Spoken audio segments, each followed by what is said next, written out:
Баршаларыңызға сәлем. Бүгін мен сіздерге Smart Арсу мобильді қосымшасы арқылы жатақханаға орналасуға қалай өтінім беру қажеттігін түсіндіретін боламын.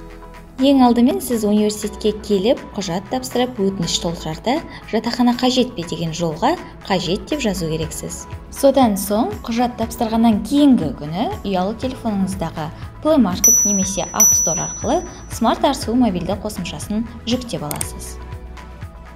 Қазақ тілін таңдайсыз да қонақ ретінде тіркелесіз. ЖСН-іңізді жазасыз. Сосын ұялы телефон нөміріңізді теріңіз де SMS код алу деген батырманы басыңыз. Ұялы телефоныңызға 4 сандық код келеді. Сол кодты енгізесіз де растау деген батырманы басасыз.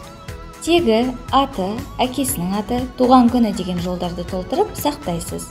Содан кейін құпия сөзді 2 рет қайталап енгізесіз. Сонымен сіз мобильді қосымшаға сәтті тіркелдіңіз. Енді жатақханаға өтінім беру үшін жатақханаға онлайн өтінім беру деген батырманы басыңыз. Сіздің мамандығыңыз бойынша сізге тиісті студенттер үйі шығады. Соны таңдап, нешінші қабат, қай бөлмеге орналасқыңыз келеді, соны белгілейсіз. Ендігі кезекте категорияны таңдаңыз. Көп балалы отбасы, аз қамтылған отбасы, жетім, мүмкіндігі шектеулі, немесе бұл категориялардың ешқайсысына жатпасаңыз, категориясы жоқ дегенді таңдаңыз да жарайды деген батырманы басыңыз. Енді жатақханаға орналасу күнін белгілеңіз.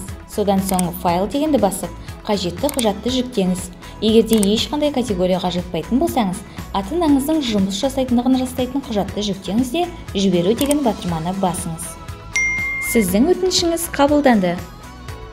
Енді өтініш мәртебесін бақылау үшін негізгі беттегі менің өтініштерім дегенді басып, өтініштер бөліміне өтіңіз. Білім алушыларға жатақхана беру деген хабарламаны ашып, статусыңызды бақылап отыруыңызға болады.